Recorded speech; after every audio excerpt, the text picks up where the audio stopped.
Fall Mamba na pesi mbote na oki balobi Fall Mamba azali na dossier bafundi pas DG ya Académie des Beaux-Arts. Mais DG Académie des Beaux-Arts, moi on m'a appelé un peu pour me dire ton dossier là. DG, vous n'avez pas de problème avec nous là. Vous n'avez pas de problème avec nous. Vous avez des problèmes avec tes collaborateurs parce que il y a diplôme na yo. Ce n'est pas à chercher à insulter les collaborateurs ou à insulter les communicateurs, il y a confondre les communicateurs. Non, non. Yo les qui s'habillent, est-ce que ma cambo yo lobby? Diplôme ba lobby koza na ngote ça faux. Et ça pour la monnaie on brandi quand même ba diplôme. La monnaie bandi ko na ba leki na Grammy qui bati ba diplôme. Mais c'est là ba souci na ba benga ba lobby. Wali za diplôme à faux. Na ko ya na ngobi ko lomizali ko ya. Ce qui certificat wa les a faux. Na ko ya na vrai mikolomizali ko ya. DG. Oh. Ba teta kama bongo te. Justice te yelande belema. Oh meli petro. Et ça problème te. Soko bongisi libanda. Biso to boy to bong ezatimo babina balobi nani na comment ça Académie des Beaux-Arts ezatimo to atonginda kwa temira bien na libanda mais na kati anda ko basani ezalaka te baliaka basani ya plastique. Gestion ya kati. Ngala za ko bande ko banda ko benga na nte na kufungula telefone bo banga te émission na ni bandité. Voilà. Beli susu nazali ko yebisa. Bande ko bakonzi. Bande ko ya route mo kali babengi ngai. Bande ko ya kimbatse ke ba kolela. Ole ke bozo ata ko bongisa bango route mo kali. Bino bozita ya ko créer infraction na kuna na kimbatse. Bokomi na infraction soko moni muta ko tambola ate ba lox infraction ya suki beleza wapi. Ba police ba komi ko kanga ba jeune pour ba suki belé. Mususu ezali infraction ya excès d'amour. Kuna na route na kimbatseke soki mwasi na mobali bafandi kaka après 20 ans basimbaloka infraction excès d'amour. Bande ko boli misangai le 14 février bande ko babenga bi ba pesi ba infraction mtu magoda neste. Est-ce que c'est normal? Boyo ka niveau balozo benga ngo la police bande ko bokoli misanga na thème ba ebi singa ngoi balobi magoda neste le 14 février. Oyo bazo kanga batu na route mokali amende 500,000. Tata mo konjukolo ba na route mokali ba bina ebisa. Boss na teke lelo zana bateau fo biso to lobela likabo to zana ngo lelo ezali po makuwa na mai. Tande na akotoka awa to zana centre ville na ville. DG Snell te dit lamba ingénieur na makamba mikolo un incompétent. Tata mo konjukolo na ville province ya Kinshasa. Il faut qu'on yeba ete bila na yo fandi na des entreprises. Snell na réside des eaux. Ce que mon dit jeune conscient net à côté l'idée des gens Azandoki. Azandoki. Totinda DG a réside des autres TNS net ba kotinda ba communicateur ba na TV ba bisa biso bazo yiba ba câble c'est un problème il y a production et c'est tali biso. Biso tu as besoin de l'otili qui n'a mai. Et pas na kitambo ça fait combien de jours pour résater. C'est del 54 depuis Kenda. Faut pas m'appeler. Et ça va nyama mujuza ta balambi na yemi na kolia te. Parce que ça contaminer nga maladie. Kuweza mabe insécurité lelo comme na Congo bako kanga batu bako kinape batu soki babengi bako sanga mbongo. Pour la batika na groupe des amis de Nekodal bakangi mwasi ya ndeko moko. Bako sanga mbongo $1,800 yako zwango wapi batiki mama bolumu nenga bota maki. Bako beta mama yango nako tuna leta ozawapi jamais Chabani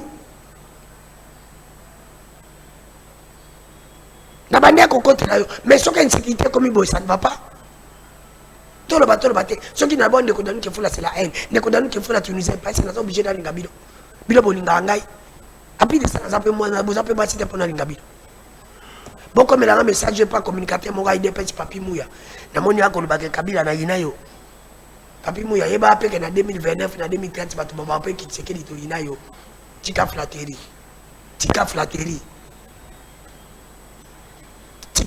bo bongisa mboka kabila n'est plus au pouvoir 89 95 79 257 81 19 24 343 des numéros beaucoup bien 2006 2026 le 18 février 2006 et 18 février 2026 20 ans les autres toujours fêté anniversaire de la constitution de la République démocratique du Congo.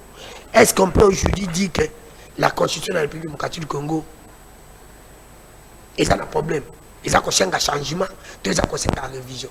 Est-ce que le problème à Congo c'est la constitution? Ou non? Beaucoup de gens ont participé, il y a un sujet tout ça dans la constitution de la République démocratique du Congo. 20 ans après. Et suis déjà âge à puberté, et suis déjà âge à Koko Madame Mukolo, sur la Zagi Monsa Balipé à Boti. Est-ce qu'il faut changer en haut? Ben qu'on réviser en haut? Ben qu'on salanine? Est-ce que le problème à Congo c'est la constitution? Les Moboko sur la Mokola, il ne faut pas m'appeler. Maintenant, il faut la téléphone, beaucoup bien dans ma numéro, bon peut s'appeler ma candidate. Là, ça mettre tout ces béas. Il y a Jama Kaboun, même si on a Jama Kaboun dans un porte qui le capé ma partenaire. Jama Kaboun n'a pas un canet là-dedans. Il va faire quoi en Europe? Je ne sais pas. Il est là avec nous. Là, il est tout comme au sol là. Tout ça, sur la peine à mettre Claudine Dombas. Il y a une autre qui n'est pas encore là. L'homme de papier Matézou, le gaz est là, rabatté. Mettez tout ça, Alidor Mbote. Mbote ndeko danu, Mbote nabandeko yo ba Zolanda biso na pourquoi oyo. Ndeko danu o ezali émission moko munene, des émissions moko pédagogique. Je vais profiter de l'occasion oyo ya ko ebisa ba diaspora, ba diaspora nyonso que le président Jean-Marc Kaboun azali ko se retrouver na mikili ya poto depuis la semaine passée à côté Niro Bongo Tobengi conférence avec débat avec la diaspora na France. La diaspora nyonso bazali na Paris, na France, bakende bongo ko se présenter na Melulu wana minene, oyo ko zala bongo échange entre le président Jean-Marc Kaboun na ba militants, ba sympathisants, ba adhérents ya vision na ye atalisa bango makanisi na ye pona mboka. Et puis le même 21 à Kinshasa, na siège national na biso, il va se tenir une matinée politique, allais-je dire, depuis l'avènement, il y a le nouveau secrétaire général Nabiso, Jean Palais Kitonaï, Oyoako Sala Milulu Minen et le 21 Bengisi, encadré nyonso président et la structure de base Nabiso, fédéraux Nabiso nyonso 6 la ville de Kinshasa, se mobiliser enfin que rehausser l'invitation. Voilà. Mais vous savez, si canal n'a pas 7 minutes, on compte un sujet au cours de la Constitution, 20 ans après. Les autres cours de la Constitution, c'est un changement, ou bien révision, ou bien le problème à Congo, c'est la Constitution. Mais vous en avez 7 minutes, à 7 minutes, 2 minutes, vous en avez besoin de dénoncer le Cambomon au Kokikoloba, au Moni Mabé, de dénoncer après 7 minutes, et les 5 minutes, vous avez un sujet. Ok, rapidement. Merci, Ndekonanga Idanou, Naebi que vous avez chaîne, vous avez suivi. Nous avons profité de la minute au Pessingaï pour nous un peu recadrer un certain fait. La fois passée, au Yambakinga une émission, j'avais parlé d'un certain monsieur, Fabrice Manzenza, qui bongo secrétaire nommé dans le Conseil d'État. Nous avons dénoncé, nous avons parlé des choses ici, et je pense bien que l'information à notre possession, c'est aussi l'honnêteté intellectuelle de revenir, parce que j'ai été contacté, on m'a appelé, on m'a envoyé par certaines personnes, comment dirais-je, information nyonso faisant foi que M. Manzenza depuis 2004 a bandi carrière normale, a bandi angoti, a bralé ba étape nyonso, yango a eu comme secrétaire général na niveau ya Conseil d'État. Alors nous reconnaissons que nous avons tenu des propos contre lui et il est aussi question de revenir dans les bons sens. Dans les bons sens de reconnaître que M. Manzenza azali M. Alandi parcours na normal na niveau d'administration publique, ya fonction publique. Alors nous avons indexé même comment il s'appelle le ministre le VPM de la fonction publique, nous l'avons indexé na Mambo Tolobaki. Nous avons compris qu'il y a eu des documents où ils allaient vraiment prouver à suffisance que M. Manzenza est dans les bons. J'ai fini. Ndeko Danou, non, on va pas dans le sujet. Oyambaki, puisque Oyambaki, Ndeko Moro Awa wana kombo ya, il s'appelle comment Oyambaki est Mundadi. Un monsieur, Yvon Mundadi, qui a tenu des propos graves à l'endroit de notre président national. Si quand on a Lelo, peut-être Ndekouana Koyeba dans Lelo, parce que je vais parler de lui, on va parler de lui. Non, et écoutez, il va Koyeba Lelo parce que tu veux répondre à Ekolobelaye. Parce qu'à l'Obaki nous avons le droit de recadrer ce qu'il a dit. Il a parlé des choses concernant le président Jean-Marc Aboun. D'abord, premièrement, Ndeko Yvan Mundadi a un problème d'abord en soi lui-même. D'abord, ces partis politiques dans le Congo, ceux qui paient mon héritage, dans le Congo, mon héritage, c'est un parti mallette, un parti qui n'existait pas, qui n'a que des membres. Lui ainsi que son secrétaire général. En dépit de ça, il doit d'abord se réconcilier avec son intelligence. Parce que quand on a traité Moutou, mais problème. Non mais mabino kaka awa to keso ki to na bino na lemba awawa na kimafiki attends là-bas na sundoli kuna bon wali ça vit non d'abord c'est un homme politique Ndenga Sawana c'est un homme politique il ne sait pas d'abord gérer son foyer na yemoko gérer foyer na il peut avoir 26 ou 27 enfants abandonnés qui ne prend pas en charge mais c'est Yvan Mundadi je vous dis to ke na bino na kimafiki awawa Bauta ko moi cinéma Alice awawa bauta ko pour une dette il y a $20 ou $50 n'a pas qu'à ma tête. Mais je vous informe si quelqu'un n'est pas en mesure de prendre en charge moi si bananaï au bazali éparpillé alors à l'occurrence à en charge autre bengi ba responsabilité politique c'est comme un dirigeant politique mais écoutez mais Kaboun aza ndengazali oyebi bongo yeba bongo depuis l'IDPS a ne loko a changé té et ne loko changer la vie na été dans autres na été mais par contre lui il a d'abord des problèmes vestimentaires et lamba abana nkoso melamba bien pour les caté valoba. Donc il a des problèmes sérieux, il a beaucoup de problèmes qu'il doit arranger avec lui-même. C'est vrai. Si vous pouvez contre la sujet,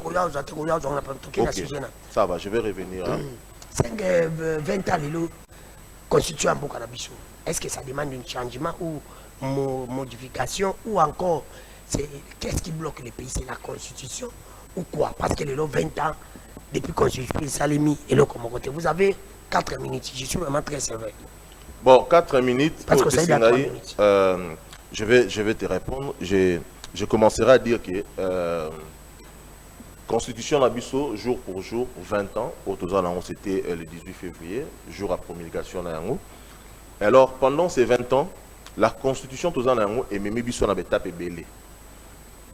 Tobandi, à partir des élections, il y a 2006, nous pouvons appeler que la démocratie a commencé en 2026 parce qu'il y avait eu une élection où Banda qui Mimi Bissoti, une élection chaotique où tu peux connaître en 2023. Alors partant de cela, Togoloba qui constitution et qu'on ramène Bissopé na refondation de l'État et qu'on peut sa Bisso Makanisi comment l'État et Sengeli Azala puissant. Comment l'État et Sengeli Azala organisé à travers même cette constitution. Mais dommage que pendant tout ce temps, la constitution de notre République a été violée plusieurs fois. La violation d'un dispositif est belé. Maintenant, je vais revenir pour vous dire, si aujourd'hui vous parlez de la révision, si débat la révision constitutionnelle, le changement de la constitution, alors la révision constitutionnelle, elle est constitutionnelle. La constitution elle-même admet que la constitution va réviser en l'article 218, mais il y a ce que nous appelons l'intangibilité. Il y a les verrous. La constitution m'a rappelé si vous modifier la constitution mais article 220 et c'est la bino ko simba yango te parce que on ezali beaucoup to kangi yango to bloquer yango muta simba te o ezali ko lobela mandat ya chef de l'État, c'est-à-dire la constitution parle ya mandat chef de l'État une fois renouvelable. Donc 2 mandats et puis tu fais quoi? Tu pars. Mais s'il y a des choses à réviser, est-ce que vous allez à dire qu'il faut qu'on révise la constitution mais qu'on change? Non, je suis d'avis que la constitution qui bloque. Je suis d'avis que la constitution il faut qu'on change et qu'on révise en haut, qu'on révise la constitution parce que la constitution elle-même parle de la révision constitutionnelle. Mais il y a des circonstances où au coquille qu'on révisait la constitution, notamment la constitution elle-même interdit un état de siège, état de guerre, on appelle ça comment ça viendra. Donc on interdit de toucher à cette constitution pendant tout cet état de siège, et j'allais dire, donc on interdit à tout le monde de toucher à ça. Donc, mais malheureusement, l'article 165 de la Constitution la haute trahison, lorsque quelqu'un a l'intention de violer la constitution de notre République, il est réputé d'être infracteur, il y a haute trahison. Donc voyez-vous, Bandaye, il a violé la constitution. Mais j'admets que dans la constitution, ceux qui ont révisé, par exemple, supprimer certaines institutions. Voilà, merci. Moi, je suis Claudine Dombassi là. Moi, je suis Claudine Dombassi Mbote. Et première prise de la parole, ils en étaient, je t'accorde aussi 7 minutes. Si tu as quelque chose à dénoncer, tu dénonces. Est-ce qu'aujourd'hui, le lot le bac 2026, 2026, 20 ans, en constitution, on peut dire que notre constitution a un problème. Le problème de Congo, c'est la constitution. Est-ce que notre constitution, ils allaient qu'on un changement ou bien révision à la constitution? Vous avez aussi 7 minutes. Avant, peuple pas couper sa macanisi. N'importe où ça, le sujet comme mon corps, on peut pas couper sa macanisi là-bas. Merci beaucoup Ndeko Dani pour la parole. Je salue peu pour débatteur et puis na pesi beaucoup na technicien, puis na DG Peter Tchani pour na cadre. Parce que na pesi peu mbote na Wayambo Ekolo, le président Félix Antoine Tshisekedi pour tous les efforts qu'il est en train de fournir, afin que la paix revienne et que tout Congolais vive paisiblement dans son pays et qu'il y ait le partage équitable de nos richesses. C'est le combat de tous les jours. Mbote na mwana mboko honorable Papi Mantezo Diantezwa, les Gangunza Rassemblés, Tsenko Dibende, l'unité des Mésis de la cohésion du Congo central. Je salue le gouverneur Bilolo qui a fait son retour hier au Congo central après son audition à la Cour de cassation pour un rapport fallacieux de l'IGF, un rapport teinté de plusieurs irrégularités. Eh bien, le gouverneur a affronté ce rapport-là et les experts de l'IGF, les enquêteurs, les inspecteurs, face au gouverneur, il n'avait pas d'éléments pour la précipitation. Un inspecteur a sali rapport, a fait ce rapport, n'a pas été, mais on va confronter le but que Toyokaki. Donc c'est très grave. C'est très grave. Alors, nous rapidement dans le blanc des choses. Avant qu'on ait un sujet, le local boss dans le blanc de Mokali. Je continue à parler si c'est tout de Mokali. Les députés élus de Tchango.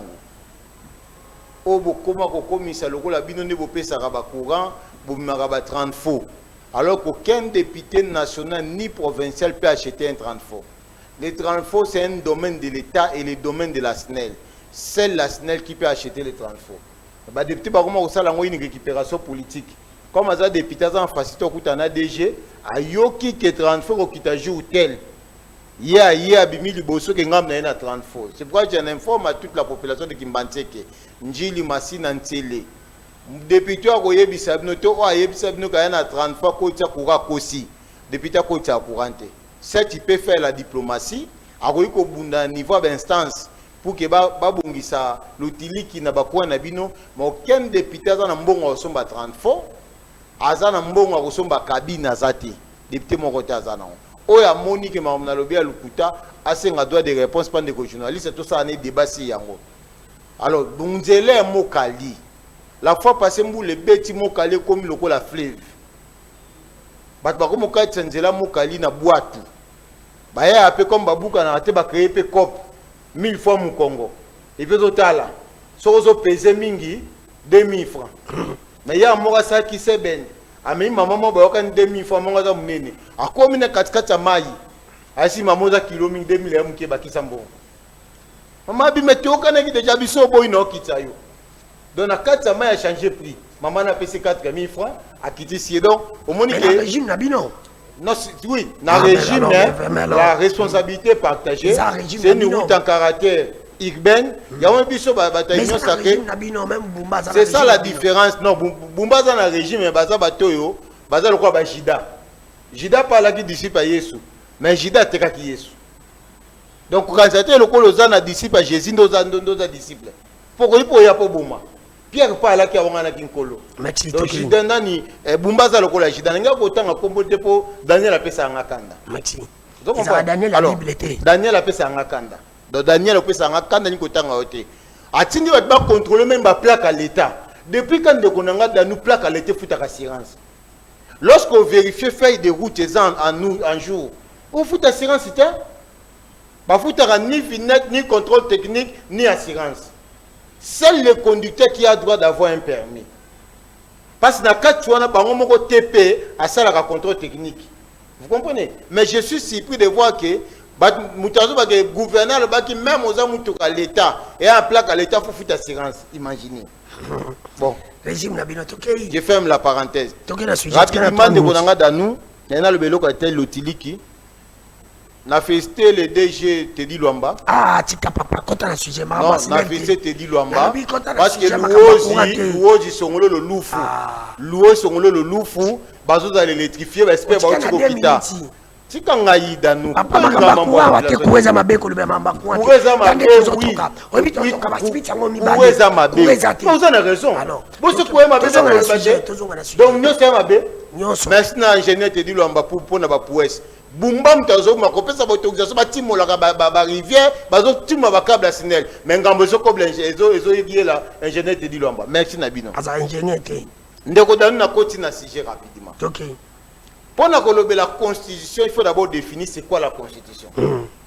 C'est pourquoi moi de manière très brève et très succincte, la constitution est un contrat social entre les gouvernants et les gouvernés, c'est-à-dire entre la population et les dirigeants. C'est ce contrat-là qu'on appelle la constitution. Alors, constitution pour la coco, ma place d'abord un rappel historique, n'est pas constitution. Dans une constitution, il y a ici une crise. Lorsqu'on a connu la mort de Moïse Laurent Désiré Kabila, les pays étaient divisés. Dans la division de ces pays, chaque acteur militaire, place en est occupé, a s'autoproclamé qui président Sikana. Il y avait une crise intense, excusez pour la tautologie, où elle s'est intensifiée dans le territoire national. Dans le cas de protagonistes politiques, se retrouvent qui dans scène city pour que solo là. Donc, Basolo est dans Sainte-City, il faut signer un accord. Mais c'est posé qu'il y a un problème. On devait avoir une constitution, mais on devait se rassurer. Parce que les acteurs entre eux, ils ont une méfiance. Crise de confiance à l'Aki. Pourquoi crise de confiance à l'Aki? Ils ont organisé l'État congolais. Parce que sous d'autres sièges, c'est le ministère de l'Intérieur, au travers de l'administration, nous organisons l'élection. Pour que l'élection soit indépendante, les acteurs dans la compétition vont se rassurer. Que nous avons en faveur de pouvoir acter, tout le monde est indépendant, c'est CI. Non, ceux qui ont marche, tu as toujours vilipendé, marche, tu as réprimandé. Donc, il y a des gens qui gèrent les droits de l'homme. Il faut créer CNDH. Non, ils sont opposés à les médias, ils ont été les karaté. Nous avons réglementé les médias pour que tous la victime d'injustice médiatique. Il faut créer, comment on appelle ça? C'est ça. Pour nous réglementer le secteur média. Mais aussi, il y avait un problème. Le problème, c'est qu'il y avait ceux qui voulaient que tout un État unitaire par rapport à la forme de l'État. Il y a ceux qui voulaient que tout dans un État fédéral. Face à ce genre de débat, les experts qui sont venus de l'extérieur et qui connaissent également la réalité de notre politique, la réalité politique de notre pays, ils ont proposé la forme hybride, une forme qui prend et les unitaristes et les fédéralistes, c'est une forme régionalisée. C'est pourquoi la province est une entité décentralisée par comité carré. La province n'est pas une entité décentralisée, plutôt c'est une entité régionalisée. Mais les entités décentralisées dans le cadre de la Constitution, en vertu de l'article 3, elles ont ville, commune, secteur et chefferie. Nous avons une entité décentralisée. Alors, bon, dans le système régionalisé, parce que pour nous, la forme de l'État, il faut voir la relation qui est entre le pouvoir central, l'État pouvoir central, et la province. Nous, il faut déterminer la forme de l'État. Mais il fallait qu'on règle le système, il y a un régime politique. Aïe, papa. Il faut régler le problème, il y a un régime politique. Et ça, mission, il faut expliquer tout. Non, il faut savoir comment résumer ça. Non, non. Dans le régime politique, tu as un bateau qui expérimente le régime présidentiel avec 33 ans Mobutu. Bateau peut expérimenter le régime parlementaire avec Assafoubou. Alors, face à ces deux régimes, tu as un régime Nini. Parce qu'on ne voulait pas un président fort. Mais on voulait un contrepoids entre les chefs de l'État et le Premier ministre. Raison pour laquelle ici, je vous dis, ici, le plan constitutionnel, Le chef d'État n'est pas le chef du Premier ministre. C'est ceci les plans théoriques. Mais il y a ça soumis dans le chef d'État qui n'était pas mon chef. L'État, le roi OIA, Tiako Mara, na primature, tout peut changer. C'est ça la réalité.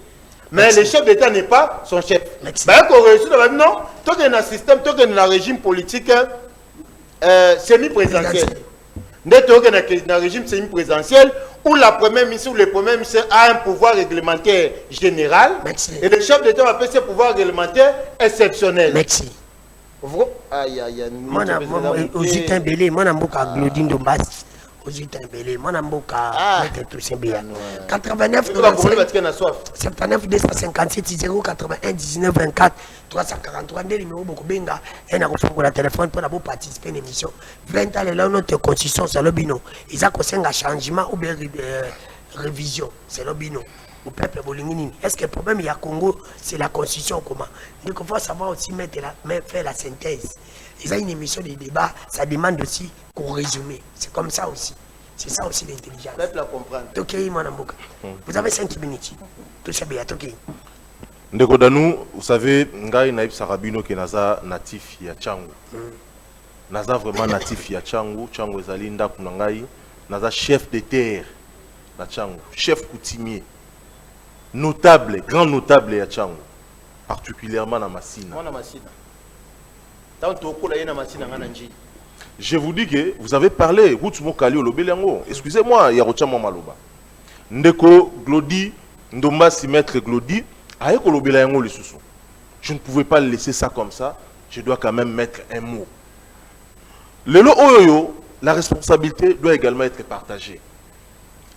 Entre le gouvernement provincial, qui est l'exécutif provincial, et l'Assemblée provinciale de Kinshasa. Où il y a organe, il y a contrôle, il y a exécutif provincial. Ils ont dirigé par les Vimbuta. Et puis Azali, curieusement, Aza élu, il y a Kimbanseki. Un pasteur. Député provincial, il y a Kimbanseki. Qui n'arrive même pas. De surcroît, président, il y a institution. Alors, il peut plaider devant le gouverneur que dans la situation Azali Koleka, na Kimbanseki, dans la situation Azali Koleka na Njili, dans la situation Azali Kokome là-bas na ya Ntsele, dans la situation Azali Kokome là-bas na Maluku. Alors, malheureusement, il se retrouve aujourd'hui, il se retrouverait aujourd'hui dans la dynamique appelée dynamique Bumba. Donc lui serait le président, il y a dynamique Bumba. Il y a des initiatives parlementaires aux députés provinciaux Bassalara à l'encontre de Daniel. Alors, il y a le coup la président, semble-t-il qu'avant de la Rayango, que l'initiative est légate pour faire chuter Bumba, c'est pendant que les autres disent que Azan a poché à Bumba, Bumba n'a Chirakai. Alors, en ce qui concerne la prééminence, c'est-à-dire l'institution de Bango Azali Bosso, moi, je suis Kali. Faire bois, il y a faire bois. Église des Awad. Ayakawana ba jeep ba cortège à côté. Corançonné ba maman wana ba oh ba sunga kiye. Pourquoi comme les députés, on se connaît na Tchangwa toyebi. Tous on a 5 ans passés, on peut parler de Levi Mbuta. 5 ans passés, on peut parler de Levi Mbuta. Nakata Tchangwana, on ne parlera pas de lui. C'est la grâce de Dieu n'engaza pasteur. Mais il doit reconnaître que Bana Tchangu, Bazam mécontent d'ailleurs même na initié qui action contre Bango, to ça la sitting, semaine to bana to kopé sa date de Kodano rotine la sur caméra, to ça la sitting l'assemblée provinciale, na gouvernement provincial, to reconnaître la souka sitting liboso ya église ya ndeko Levi Mbuta. Merci Tokai. 3 minutes. Alors j'ai apprécié l'intervention à maître Glodine Dombasi, mais l'auditoire il a confondu, hein? Excusez-moi, parce que c'est aussi un enseignant. À quand ça qu'on a coupé sa cour, na kati ya auditoire. À Bosanigué, et là qui émission, il doit quand même gérer le minute. Après ça, ils allaient l'essentiel à résumer ma Koloba. Mais qui m'a belé historique. C'est ça le problème avec les gens de l'Union sacrée, qui ne veulent pas admettre que Hermorobo, nous devons reconnaître les choses telles qu'elles sont. Problème de la Constitution, c'est normal, c'est logique et nous devons revoir. Mais il y a les verrous de l'article 220 où ils allaient parler sur la forme républicaine de l'État, les principes, la forme républicaine de l'État et parler de beaucoup de choses, la représentativité du gouvernement, etc. Et le bel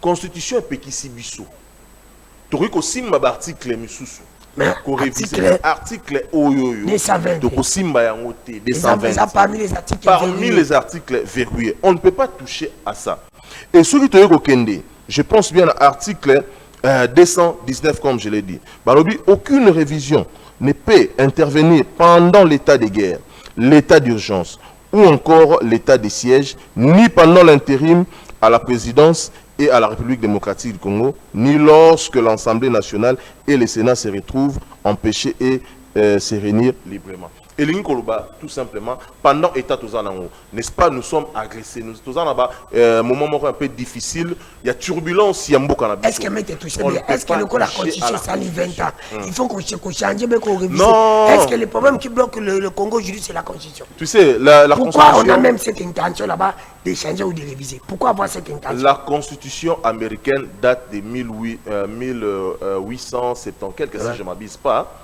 Si je ne m'abuse pas, la constitution française date de 1957. C'est ça la même constitution. Ils n'ont jamais pensé, réfléchi que mais pourquoi seulement nous, une constitution qui a à peine 20 ans, et souffrir d'une violation de la constitution, qui moi si, mais docteur il y a pas non, il s'appelle Denis Mukwege. Mais c'est Tonga Yango. Ah, Mouyemba Covid. Donc, vous comprenez, la constitution a été lamentablement violée. Si nous étions vraiment un pays sérieux, tous ceux qui violent intentionnellement la constitution, mais malheureusement, aujourd'hui, nous constatons que cette constitution, Ndekombata, on s'est rappelé, Ndekombata Zali, secrétaire permanent, il y a Union Sacrée, il avait avoué que banda ya botamana na mona constitution qui to copé ya bien té lokola auto za na ngolé constitution batumsi ba ko mona mabe ba na pouvoir ba na pouvoir ba ko mi ko mona ngoma mais cette constitution wana ya ngomte est définir la refondation de l'état na mboka na biso ya ngone mte créer ba institution auto za na ngolé lo constitution na ndimte sali ke ngana yo lelo oyo to vanda to ba quand même que j'ai un droit de parler lelo nous sommes abstraits sur beaucoup de droits certainement tu ne peux plus marcher les droits de manifestation ba pek sarabiso yango le droit de parler. On n'a pas le droit de s'exprimer librement, mais c'est garanti par la Constitution. C'est la violation de la Constitution lorsqu'on interdit les manifestants. Donc voilà, c'est ça le problème avec ces régimes finissants, ces régimes de pègre. Merci. 6 minutes, il a pris sa première Glodine de Mbassé. 6 minutes. 6. Monsieur, aux journalistes, tu n'as pas la téléphone 89 95 79 257 081 19 24 343 20 ans lelo constitution na biso sale. Est-ce que constitution na biso ndi yango za ko bloquer mboka? Est-ce que constitution na biso ndi za ko senga changement ou révision? Bino peuple boko benga pe bo pesa makanisi na bino. 20 ans lelo tokolo ba constitution na biso za ko senga changement ou yango ndi za ko bloquer mboka ou comment? Obe yango zo senga révision. Maître Glodine Obasi, moi je te pose la question. Est-ce qu'aujourd'hui on peut se dire, est-ce que vous et moi en tant que la Congoman, c'est la constitution qui bloque notre pays ou c'est la constitution qui freine notre développement? J'espère que vous pouvez s'en rappeler minutes de colayer. On a passé aussi 18h10 minutes. Non, ok. C'est à 18h10 minutes. Bon, non. Moniteur na procédé au tableau historique. C'est pour nous avoir besikani to outil. Ni ne lobama kesikani to komi comme ça to eba ko tabler.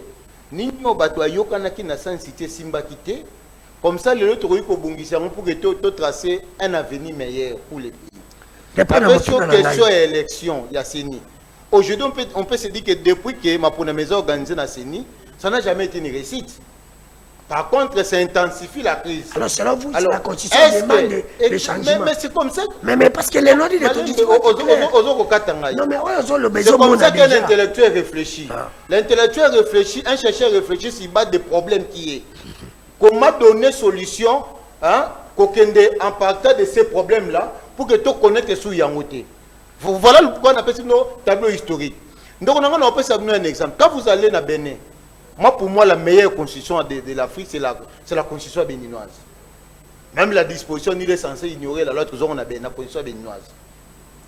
Alors, lorsque vous allez au Bénin, la Cour constitutionnelle béninoise a interpellé un ministre. Parce que la mission qu'a la Cour constitutionnelle béninoise et la Cour constitutionnelle congolaise, c'est différent. La Cour constitutionnelle béninoise, il y a la gardienne de la Constitution, et puis il y a veiller sur la déviation, la violation de la Constitution. En interpellant le ministre de l'Éducation, tout simplement parce que le ministre de l'Éducation a dit quoi? Que pour lui, elle souhaiterait que le chef d'État fasse un second mandat. Alors que le chef était dans son premier mandat, effectivement, deuxième mandat est possible. Mais bien que c'était un souhait d'un membre du gouvernement, elle a été interpellée à la Cour constitutionnelle béninoise. Deuxièmement, il y a un ancien président béninois qui prêtait serment. Parce que lorsqu'on prête serment dans un serment, il y a ce qu'on appelle les mentions substantielles. Dans les serments béninois, on prête serment devant les dieux, devant la nation, devant les ancêtres. Mais quand lui prêtait serment comme c'est un chrétien, il peut prêter serment devant les ancêtres. Il va retirer serment. La Cour dit que si tu ne répètes pas les mentions substantielles, ton serment sera annulé. Soit tu les cites, soit on annule ton serment. Ça, c'est moi une cour gardienne de la Constitution. Mais le long de tous les bondes qu'on a dans nous, analysons. Autour de la Constitution, mais on dit que tout ça à qui n'a pas touché, parlons de la Constitution, ne parle pas des individus. Parce qu'il faut parler des individus. Les responsabilités seront partagées. Même lui, depuis qu'il s'est révélé matin, il a violé la Constitution. Tous, nous ont violé la Constitution. Alors, qu'est-ce qui bloque le nom de la Constitution? Ou comment? La Constitution ne bloque pas. Alors, ce sont les animateurs. Alors pourquoi ça bloque? Pourquoi modifier maintenant? Regarde, un exemple. Parce que c'est là où on va modifier, on va changer. Un chercheur réfléchit à oui noté. Un chercheur donné un avis et il a dit. Mais les mots sont les scientifiques nous suivent. Mais tu n'es pas en train de monologuer, monsieur. Ce n'est pas ton temps. C'est un débat. J'ai été poli, sois poli. Tu n'es pas ici pour monologuer. Ne m'appelle pas dans une émission avec ce type. Mais tu m'appelles ce type, il faut retirer ça. Alors, bon, par élégance, monsieur. Bon, c'est monsieur. Et c'est une mise en demeure. Hein? Ok, monsieur. Allons-y, 2 minutes. Tu peux me sécuriser? Je te protège. Merci beaucoup. Si tu auras combattu, parce qu'il est brutal. Alors, je vais vous donner un exemple. Moi, je vais vous donner un exemple. Même bateau to vota bango babosa non c'est mabiso na musalo bakesa na parlement. Deuxièmement, un autre constant. Le chef de l'État qui est dans la Constitution et le chef d'État dans la société, c'est 2 chefs d'État différents. Biso to un chef d'État qui doit être partout, même ceux qui toilette et tondi. Papa mokonjambo ka tel so makambo. Mutazindi ne balé tel so makambo. Mutatongi mai babu ginda kunae tel so makambo. Ba futi mpa goûter bakangi tel so makambo. On fait appel au chef d'État. Mais tu vas voir notre chef d'État dans la Constitution où la Constitution dit que le chef d'État il est passif, il n'est pas actif. Il ne gère pas ni gouverne, encore moins exécute les programmes de la nation. Il ne gère pas la nation au quotidien. C'est le Premier ministre. Mais on demande moins à celui qui gère, on demande plus à celui qui ne gère pas. Alors, maintenant pour aller dans votre question de manière concrète, pour aller dans les concrets, les changements aujourd'hui ou la révision de la Constitution, moi je parlerai plus de la révision, parce que le changement de la Constitution, ce n'est pas un acte constitutionnel, c'est un acte politique. La Constitution, quand vous la lisez du premier article jusqu'à 229, 229e article, nulle part on prévoit les mécanismes d'un changement constitutionnel. Mais c'est un acte politique. Merci. Toutefois, on peut répartir Merci. de l'article 5 qui remet la souveraineté, parce que cette Constitution est l'œuvre du souverain primaire qu'on appelle le peuple, qu'il a voté par voie référendaire ou par voie de référendum.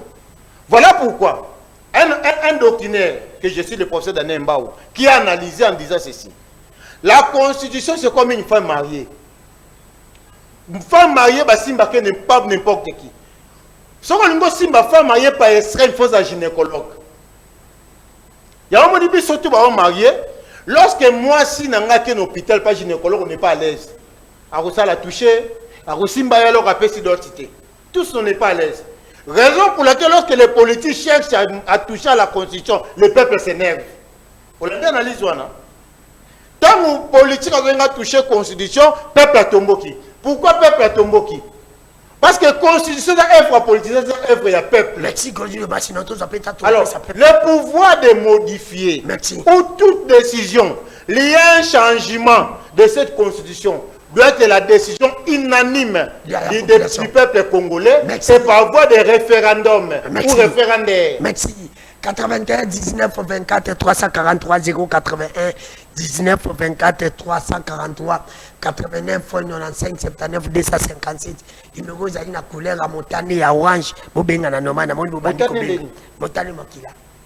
Mon la suite aux autres bandi ko benga. Ho za na couleur Vodacom bobenga na WhatsApp na za ko Bo Blaze ali couleur c'est là ils za ko yana bosani. Ngali zali passi. Nazo pesa bino 2 minutes nazo appel pour mais de tout ça kamungala mais tout ça bien toqué 2 minutes réaction. Mais c'est compliqué de Godanou. De Godanga Glodine Domba. 2 minutes parce que nous avons Glodine Domba, si tout ce qu'il est en train de relater ici, Lukuta na Lukuta. Nul n'est censé ignorer la loi, de tirer en haut la constitution béninoise. Mais mon frère, c'est un adage purement juridique, non? Mais on peut tirer ça dans une constitution. Donc, les Béninois, on est salarié français, pour te puissant au coup, donc c'est du mensonge. Mais je te dis que nul n'est censé ignorer la loi. Motomoko te akoki ko ignorer, je ne sais pas, ko ignorer Mibeko. Donc, vous voyez un peu. Motomoko te akoki kobo ya Mibeko.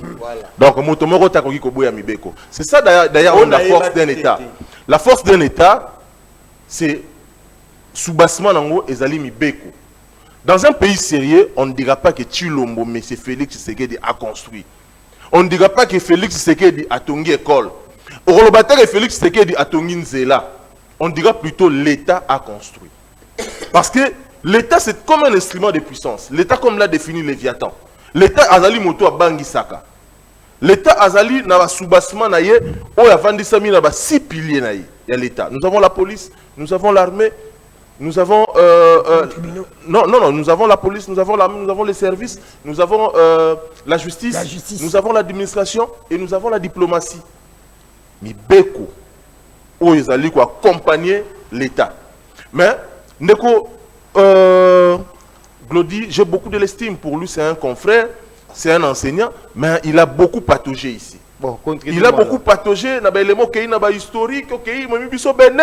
Batunio motuna likunzi likonza o batunio awawa elinga kolaksa batunio. Est-ce que vous êtes pour la révision ou le changement de la constitution? Tu as pataugé au pays bisika. Il faut admettre que la révision constitutionnelle, elle est constitutionnelle. Mais pour le changement, là, ça sera la violation de cette constitution. Oh, yo bengi pour la maman. Actuellement, tout ça, c'est le bino. Il y a un changement pour révision. Il y a un freiner mboka na biso. Non, mboka na biso, bato bazali ko gérer, bangonde bazali ko respecter constitution. Bato bazali ko gérer biso, na ba principe, il y a mauvaise gouvernance, les détournements, la concussion, le coulage des recettes, le coulage des données publiques, c'est ça, bango. Donc, au définir bango, on dira tout simplement un régime finissant, un régime de pègre. Régime yamiyibi. Merci, tu as mon 3 minutes. Je fongo le téléphone, pour que déjà, est-ce que 20 ans, la constitution a visé ça? Tu changer ou bien tu réviser. C'est l'obino. Est-ce que c'est la constitution qui bloque le pays? Mais ce que vous comprenez que vous remettez vos moutons naïe, n'a pas comme mesure de balancer. Donc ils allons voir bouton à mon. Ben tu veux faire des suivis de moutonnières, c'est ça? Oh là là. Ah, mais ça c'est 2 minutes il vous dit ici que non, il cite les sites de l'État congolais, c'est faux. La police, l'armée, non, on parle des services de sécurité. Ça n'existe pas. Mais plutôt l'ordre public a des règles. Quand on parle de l'ordre public, on voit la salubrité, on voit la sécurité. Et on voit la tranquillité. Oh là là. Deuxièmement, quand je dis ici que le ministre est censé ignorer la loi, nous l'avions puisé. Donc on ne vend pas la roue. Tout le monde qui est bandé, on a soit béné, va comment que le camalam te suit. On doit éviter que bango va inventer. Mais ce soir on peut bango. Il y a le bango te zong. Moi je lui ai dit que te zong okuna. Il me contredit pas des parce que c'est un débat télévisé qu'il faut me contredire. Mais vous me contredisez pas des éléments. Alors, moi je vous ai dit ici, moi je n'ai pas pataugé. Quand j'ai fait un aperçu historique, c'est pour rappeler, un scientifique ne répond pas par oui ou non. Il faut changer. Il y a la différence entre la Constitution et le droit constitutionnel. La Constitution, je l'ai dit ici par définition, c'est un contrat social entre le gouvernant et le gouverné. Alors que le droit constitutionnel, c'est une science. Vous comprenez? C'est une science, d'une manière brève, une science qui étudie le gouvernement, plutôt la gestion de l'État. La gestion politique et institutionnelle de l'État. De manière brève. Alors, lorsqu'on revient sur les changements, la révision, je vais encore me répéter. Je vous ai dit ici que la Constitution, c'est comme une femme mariée. On ne peut pas, quand on touche à la Constitution, on touche au peuple. Quand on touche à une femme mariée, on touche à son mari. Et le mari s'énerve et le peuple aussi s'énerve. Parce que cette Constitution que vous voyez n'est pas mon œuvre. Mais la loi, en réalité, le texte n'a pas un problème. Le problème, c'est les politiques. Les gens censés respecter la Constitution. Ici, il vous dit non, voilà, c'est ceux qui sont au pouvoir. Mais jamais Kabounda a violé combien de fois la Constitution. Quand même, temps, elle est dans l'union sacrée. Maintenant, quand on va débattre d'indemnité, parce qu'on a dit science. Jamais Kabounda a violé la Constitution. Calme-toi. Jamais Kabounda fait des réunions et dit que non, et chef d'État lui mouta koyate. Qui dit ça?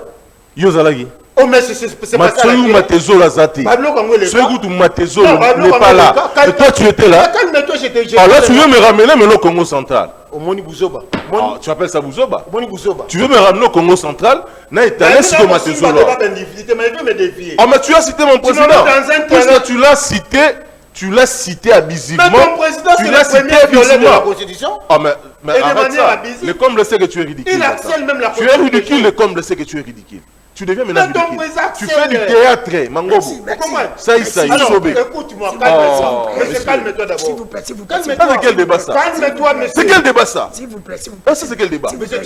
Ça, c'est un débat de la rue. Tu veux m'amener ici? S'il vous plaît. Ah, ben monsieur, ça soit la dernière fois. Je ne ferai plus un débat avec toi. S'il vous plaît, s'il vous plaît. Ah bon, tu as répété ce que je t'ai dit. S'il vous plaît. Moi, j'ai déjà répété. C'est par élégance, hein? C'est par élégance que j'ai accepté de faire un débat avec toi. Une fois, j'allais quitter les places. Oh, mais monsieur. 89 95 79 257 089 95 79 257 081 19 24 343. Mais tu débats si rapide. Tu parles des choses qui n'existent pas. Tu es un traître, toi. Alors, ndeko bengi biso wapi? Yo kapel. Bonsoir, bonsoir. Bonsoir, ndeko bengi biso wapi? Bengi bino depuis Makina Beto Congo. tozolanda lelo 20 ya constitution na biso mpona yo ozomona constitution na biso fo bachange mpe barévise. Bon, ochange eza mpenza mwa pasi mpo na ngai ezosenga ke bamodifie babiloko mosusu. Eza bato mosusu bazali wana baovile constitution bazoyiba mais baotala bango loko te teke fo kovote kosala eloko moko oyo esalaki koma kokanga bango. Merci. Bandeko bokobenga biso bozonga soki olingi oza kobenga biso koyoka retour na yo na tv te yoka retour na yo na telefone kitisa volume ya tv tokei awa eza kaka bonga na bino. Alo ndeko bengi nga apa?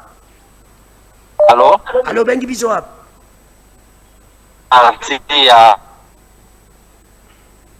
Bengi biso wapi? Obengi yo na parti ya Kauka na Veme na komina Kalamu. Toza koyoka.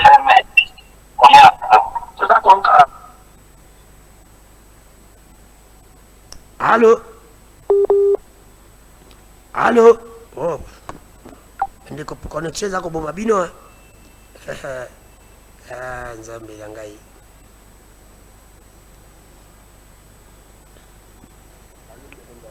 Oui, allô ndeko bengi biso wapi?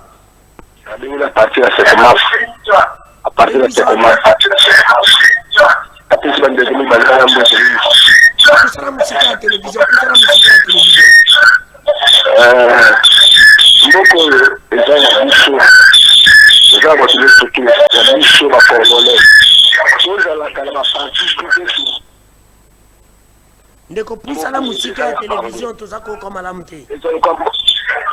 Tozala lokwa bato ya union sacrée te bakomisi mboka lokola ya bango te mboka ezotambola malamu te constitution faut toucher bapoint mosusu eza ya mabe wana mpenza eza ya solo faut toucher bapoint mosusu ya mabe mais topesala bavantage te na bato baza na baposte mpo bawaremia kaka place wana et pourtant bazosala mosala malamu te bango nde baza a base ya koboma mboka mpo batosala même constitution wana te eloba nini d'abord na mboka moko bosi bokondi bocreye unité ya bino moko oyela bato baza bachete o nini unité de progrès sur pour de progrès est-ce que ça les matala nini ya président et président ndengala babiloko ne surtout yami ndeko nazopesa bino 1 minute à chacun koleka te bato baza ebele alo ndeko bengi biso wapi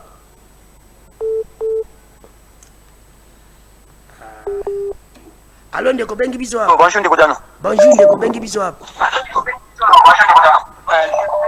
nazala na bengi na bandali toza koka nalobi boye ouais yebisa ndeko oyo ya mutu ya Jean-Marc Kabundi révision constitutionnelle ezali mabe te ezali mpona bolamu ya biso nyonso bakongolais oyo Tshisekedi akoleka me Congo ekotikala. Merci. J'ai salué mon ami qui m'appelle, mon ami Harry qui m'a dit, mon frère, je te salue, tu m'appelles, Bengangana Yamba, oui, ça peut que ma masse, vous avez étudié avec Ndekodanu qui est là. J'ai été parmi les élèves brillants de l'école, pas de la classe. Ndekodanga kota na zoza, yo sokoti na zoza, na mona pe na. Ah, mon ami Mokebo Kwande. Aya biso azui le premier nga bando za l'idée, tu vas devoir la naï. Je te salue mon frère. Ah. Faut m'appeler comme ça fera du bien mon frère ami.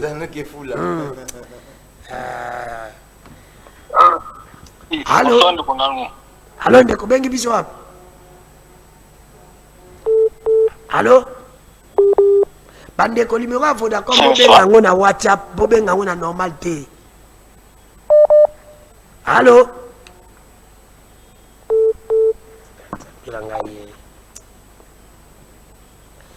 Allô, ndeko bengi biso wapi? Oyo bengi biso wapi? Oui, allô, ndeko dano. Oui, ndeko bengi biso wapi? Journaliste ya Angelo Balandaka. Oui, ndeko na pesi mbote, olobi boni. Ngai contribution na ngai zaka ke ndeko wana wa Jean-Marc Kabundi. Ko modifier constitution eza na ngoma bete po ndeka ndeko wana lobi pasi akoleka me kongola biso kotikala. Pour ngai constitution na ngai yango na ba modifier yango balongo ya mabe ba Est-ce que ba modifier yango sikoyo, ba modifier yango quand? Sikoyo, ba modifier yango sikoyo. Ba modifier yango sikoyo. Merci. Merci. Namoni batalevi mbuta pe ba ko benga wa. Bo benga, nazo mona bapel. Ngala zo mona nazo moni ndeko bengi biso. Ah ndeko. Numéro ya Vodacom bo benga ngo na WhatsApp. Numéro ya Orange nde bo benga na normal. Oui, allô ndeko bengi biso wapi? Ouais, ndeko bengi biso wapi toza kokao. Obengi biso wapi? Abengi bino précisément na commune ya Nsele. Toza kokao to pesi bana Nsele nyonso mboti. Ok, ndeko pona modification changement constitution pour le moment tous on a besoin d'angote.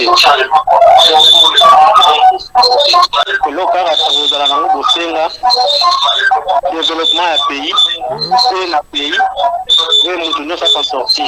Eza te kaka ke parti moko bato moko nde badima. Eza kitoko te donc ya suka na ngana lobaka yango wana. Allô, ndeko bengi biso wapi? Allô? Oui, allô, bonsoir. Bonsoir, ndeko bengi biso wapi?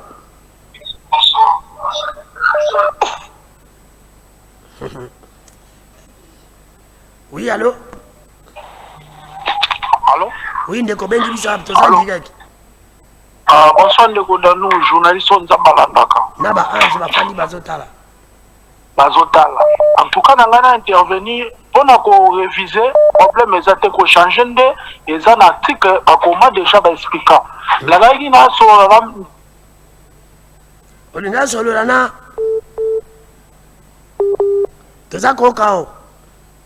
On ti bazana na initiative moko bien mais problème ezali azolobela mingi Levi Mbuta mais na ndo azobimisa un moko boye liboso na mambo azolobala Levi Mbuta asalaka banzela te mais initiative na eza bien to soutenir.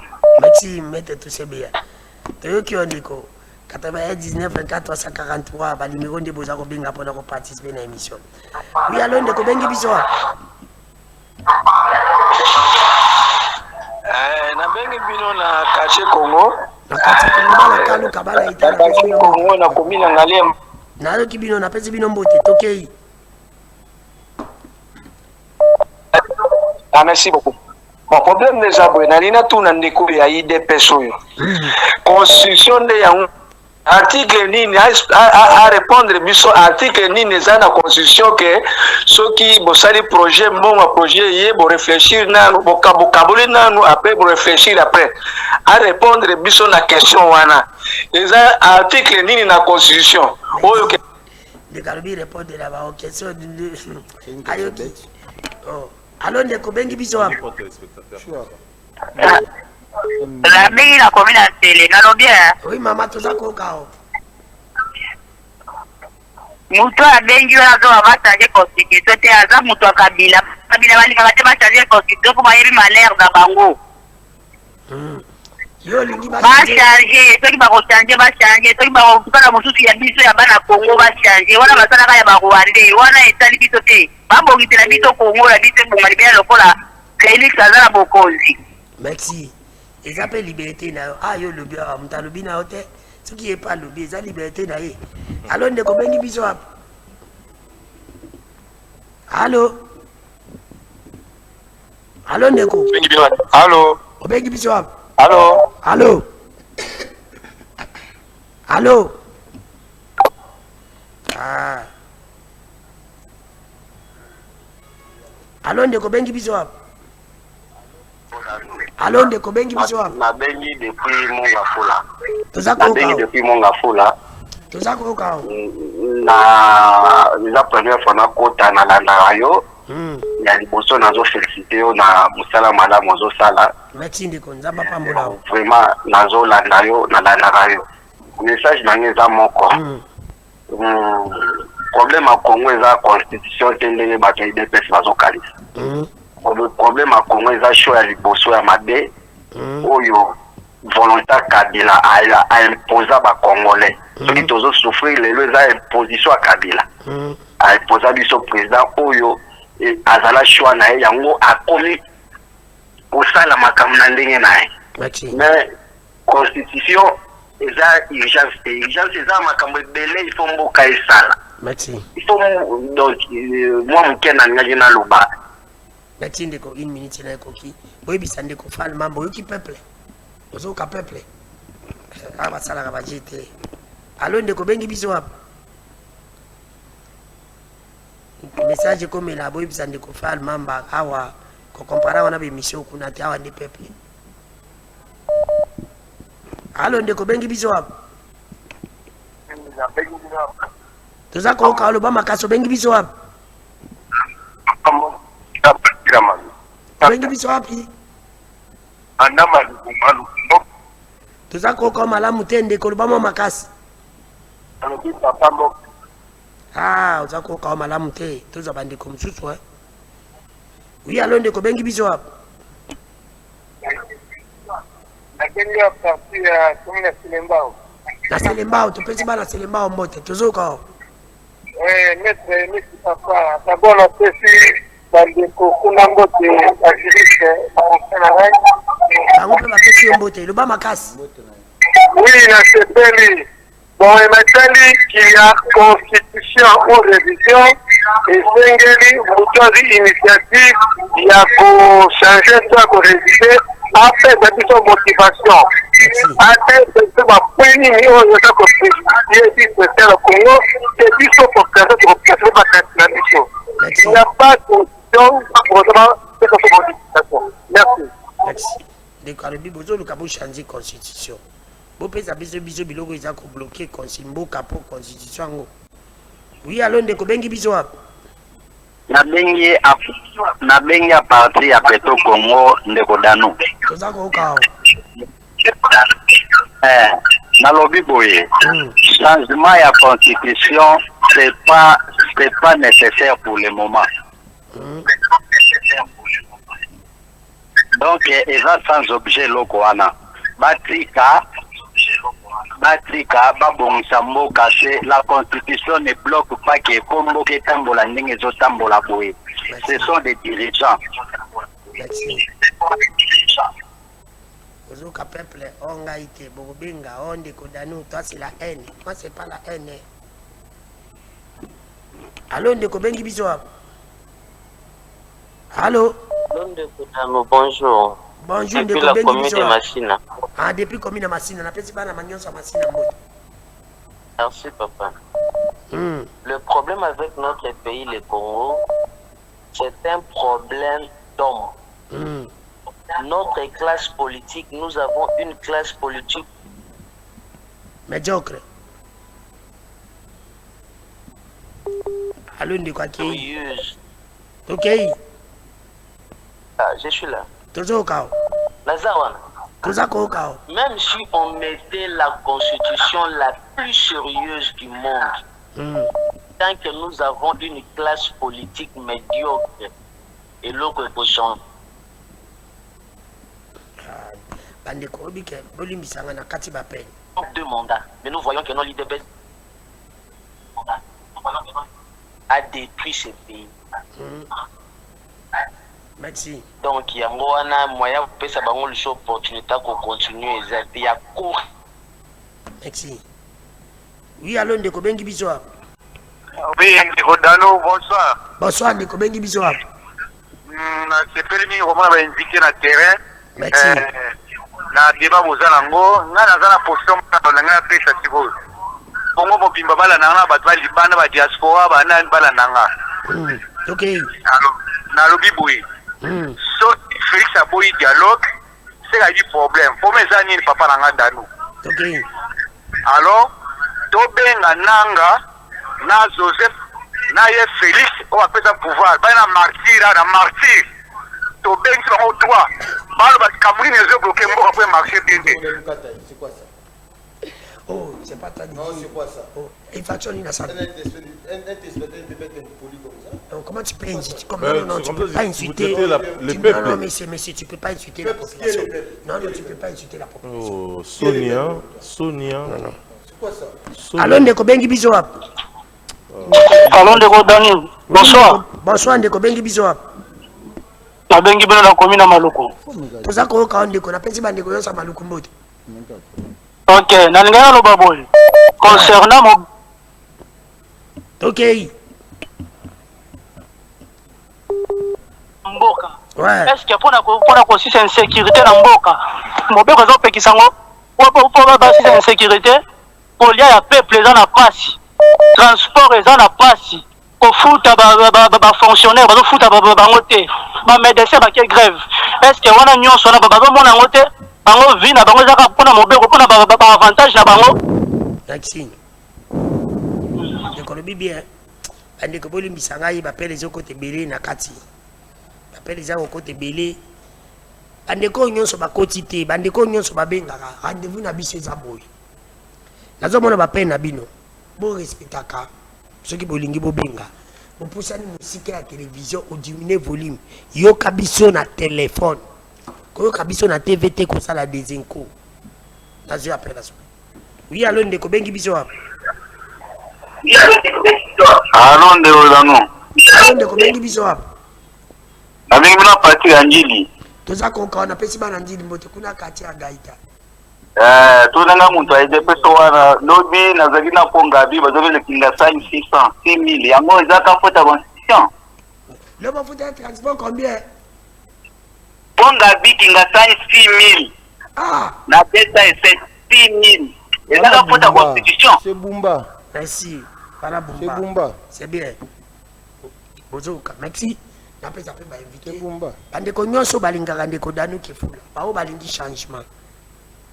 Le numéro yango eza wana obenga ngai na kota bino na groupe WhatsApp ya ndeko Danu tozala na bino poto koya ko changer mboka o yebi kenga moko na kokoka te poto changer mboka o toya na ba réforme que il faut retraite comme la politique.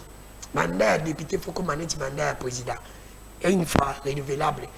Député à cause de la carrière, tout le monde va jamais s'embouchater. Aujourd'hui, des ordonnances, il y a président au pays. Au cause de des ordonnances, c'était déjà licence comme un ministre et ministre. Bon, quand vous avez comment l'administration publique va fonctionner avec la retraite, la politique de retraite. Il faut même se battre. Même Félix Kabila, jamais Kabunda qui est retraite. Tout à fait âge. 65 ans, ok. 65 ans, ok, on ça sur politique. Tout ça la bilanga. Ce genre de propos, tu peux maintenir. S'il vous plaît. Yangwana bande kobino nyonso. Mubenga. Tais-toi. S'il vous plaît. Je suis d'ailleurs même fier aussi de Kaboul. S'il vous plaît. Il faut quand même. On est aussi dans le mauvais sens. Ton leader régional là, du Bas-Fleuve. On s'appelait des Gida. Du Bas-Fleuve là, un petit leader. Tu connais même pas. Ça va. Il faut respecter les journalistes, monsieur. C'est quoi ça? Dans l'équipe, on a mouké, mais dans l'équipe, on a pouvoir. Ah, j'ai mis son engagement à couper botter mi boké. Azo c'est gassous. Merci. C'est moi qui suis le chef. Na peuple baza kolanda. Awa Sambino peuple akobenga na kosala émission. Azo bisangai. Kata suki eza une faction. Merci na bande konyo se boza kolanda biso ni pato boza kobenga. Rendez-vous biso na bino. Dans la kimanse wakangaya na suki lenga. À partir à 17h botit perfect bolanda ndeko dano. Les seuls journalistes à la partie privée. Tu vas dire bino na zaka journaliste à pouvoir bon du matin. Tu vas dire na zaka journaliste à opposition. Bon du matin ou baka o ya za journaliste na biso peuple. C'est la ba mina opposition na ba mina pouvoir. Na télé la kande mabe. Mabe ezali kenga na osofi na otoka ko ezate. Mabe ezali ke bino bonyo kama na transport, bazo nyoko na bino na nzela. Embouteillage ezali insécurité ezali wana za mabe. Tu na côté na lobi makambo mususu. Na titi na komo osofi na zali mabe. Donc on a bien photos à l'ensemble même moral. Awa nde bino boleki, tu bo bina na yamba kabino na koyamba pe bangote. Po bino nde bofula kabato. Chaque jour 17h boté perfect. Après ka symbole za ko beta. Symbole za ko beta tenga na bino tout ça kandi. Les divisions za na 23. Pour les esquistes. Peuple pas cause à la dire. Mais si na ba deko nyoso ba benga nga soki na bandi na reta. Ndeko dani tozo landa TV. Oh nyoso boza ke bele groupe wana boka nga TV botinde la ngai na quartier na place boza na boka abino. Eza TV ya biso na bino. Toke 2 minutes. Merci beaucoup. Mais merci d'abord na intervention na qui awa na pesi batu ba Rolanda biso merci en tout cas na intervention na bango mais batu ya levi bah oui en tout cas on a audimat na yo batu ya levi mbuta batika ko s'acharner na ngai ya batu te ce n'est pas moi batika ko za ba aliéné ya levi mbuta. Je n'ai pas de problème personnel avec mon frère Levi Mbuta. Mais je suis en train de parler au nom et pour le compte de ma population de la Tchang. Et deuxièmement, Maître Falmamba Wazali, confrère Nanga Zali, compagnon de l'Ix Nangai, Asili Bomo Kozala interpellé dans le parquet général, où il y a moni l'Okasa, il y a parquet général mandat de comparution, sous la toile dans les réseaux sociaux, faisant foi que Monsieur Henri Kalama, mais il y a lorsque quelqu'un dans la démocratie, déjà démocratie, ceux qui mutalobi kozana OET, yo pouvait qu'à Suzana. Il y a un élément. En lieu place d'aller koluka kobata manasime ba magistrat ba zuzi, je pense que la justice au tozana yango tozana bato bako kamba yango, nous avons confiance à Ané, tozana bato bazali à la tête de la justice notamment le ministre Guillaume Ngefa Oyo a milité l'État plusieurs fois en ce qui concerne le droit de l'homme à l'extérieur du pays. Aujourd'hui, il est dans la justice, notre justice congolaise. Alors nous pensons que Babilo comme ça ne doit pas avoir lié. Merci. Madame Boka Claudine de Massi, 2 minutes. Ndeko Danou, merci beaucoup. Na reçu ça. D'abord, ndeko benga benga zamta IDPS. Zamta IDPS. Ngaza na parti na ngayu nazali membre, ezali parti honorable Papi Mantezo Diantezo. Vous êtes allié de l'IDPS. La nouvelle dynamique Congo. Oui, allié c'est pas l'IDPS. Allié c'est pas l'IDPS. Deuxièmement, ndeko lobby ke bazwa président Félix, bazwa Zoï Kabila, bazwa ndanga bati ça des martyrs. Excusez-moi pour le terme hein. nanga ba koza idiot mais limbisa nga pona terme na retire yango na lokamo mususu. Troisièmement, bon ma beni na population ma beni on est nani aza peuple idiot na aza peuple idiot aza peuple idiot aza peuple idiot tu as petit ma candidat un Congolais de mauvaise qualité. Il pose un Congolais de mauvaise qualité. Mais oui, comment tu y en as agi? Non, non, tu peux pas éduquer la population. Maman, le bon, mbongo ce que bimi, mbongo ce que bimi, ils ont un article de la constitution. Abi, yango déjà ko bloquer mbuka. Moni, à un moment donné, normalement pour éviter ba débat, on a plutôt ba émission télévisée. J'ai compris que au constatant on a besoin d'expliquer. Nous avons, toi on a peuple moraza analphabète. Non, retire ça. Je ne retire pas, ça reste. Il ne faut pas laisser. Quand on a un peuple mort comme majorité analphabète, il y a des gens qui sont pour voter député. Ils sont dans l'Iputa. C'est ça. Bon, on peut-être trop fort. Mais c'est ça la conséquence. Quand on ne connaît pas ce qu'on donne comme mandat, nous avons hypothèque pendant 5 ans qu'on passe aux élections. Mais il y a un peuple à voter dans la conscience. Il y a tous les jours. Aucune élection, le peuple n'a pas les États-Unis. Pour aller dans le bon côté. Non, pas ça d'abord. Pour aller dans mais Moutou a fait bon. Yoka kuna, Koto a fait ma puta. Kuna ba 5 000. Koto, peuple a comme on a peuple en. Merci. Si nous en sommes là où nous sommes aujourd'hui, donc on a l'impression que lorsqu'on touche à une femme mariée, hein, son mari s'énerve. Et lorsqu'on touche à la constitution, c'est le peuple qui doit s'énerver. Quand on touche aux fondamentaux du peuple, peuple automatique qui doit s'élever à la paix de ce peuple. Merci. Non, tu es ma place. C'est vrai que je dis que c'est un peuple idiot. Merci. Et naïf. Merci. Je pèse bien mes mots. Merci. Merci na bandeko. Merci na mwana mboka. Merci beaucoup. Merci na mwana mboka. Mon frère et ami, tout ça, je te salue et je salue aussi mon frère et ami, Meke Falmamba. On est de cœur avec toi, mon frère Kobangate. Il n'y aura rien. Il n'y aura rien. 2026, j'ai parlé avec Yémei. Yémei a ici la PC au débat quand il souhaité. Yémei, Fatih Béton. Maman Jolie Boteja, la fondation Zalaka. Maman Jolie Boteja. Quel gars petite main. Quel grand petite main. Maman Jolie Boteja. D'accord, il y a je crois. Mais mets-toi calme. Je vais partir. Je vais le recevoir, je crois, demain. Je vais vous balingi. Tu vas être pour ma solo. Merci. La ligne si ça peut émission, le bagage, les faits sont sacrés, les commentaires sont libres, les journalistes aussi ont les droits de commenter. Et ça n'engage que moi, je vais m'assumer. Mais ça n'engage que moi. Je ne pense pas. Je ne pense pas qu'il y a un article à la Constitution qui a bloqué. Biso était pour changer Biso. Batia Moubeko et le but qui va garantir locatif. Ils ont 3 mois. Constitution bloquée en Wizate. Ils ont Moubeko Mongo Teza Kosem. Pour la couper sa Biso Maï, n'a courant bien, ce n'est pas Constitution.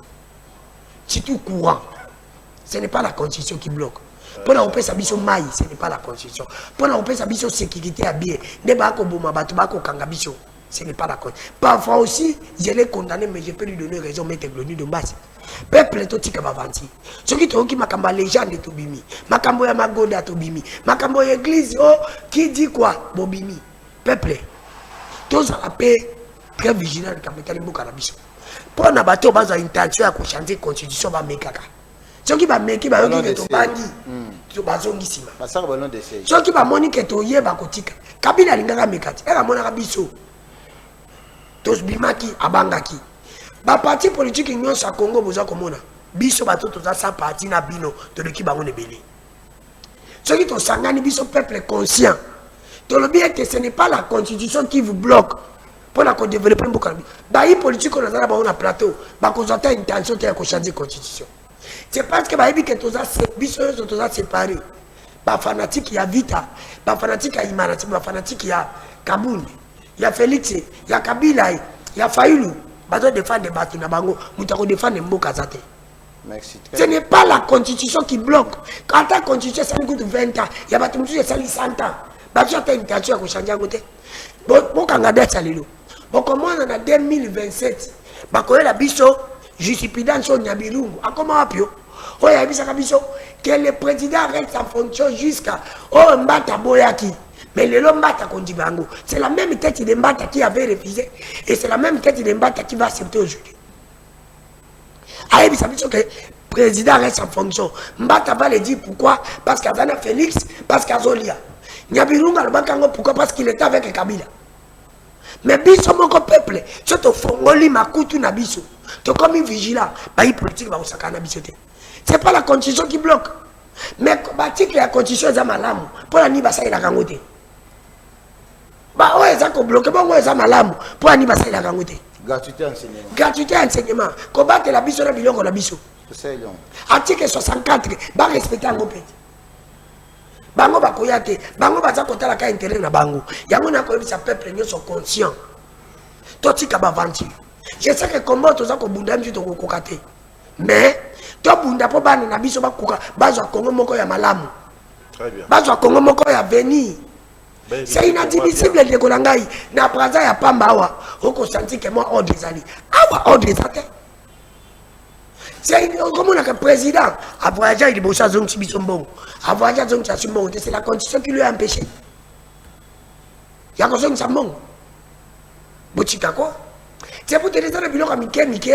Oh yo zali manque à volonté. Félix Abaka bande bunde na police. Azo bunde na soldat biso qui n'a commis président. Boko za salaire $400 boko lia malamu. Lelo a commis président qui lui empêche. Y'a ko tsango en application. Balobi pe réserve de faire mati mbonge mati.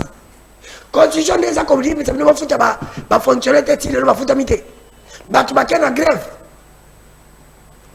Wameso. Ouais c'est Wameso, gouverneur de la Banque centrale. Attends l'arrêter. Godin pour quand même ça va. Oui, Wameso est incompétent. Doudou Famba également. Doudou Famba aussi fait de la partie ministre des Finances. Elle est incompétente monsieur. Mouzito, budget. Yécoute que le bâti.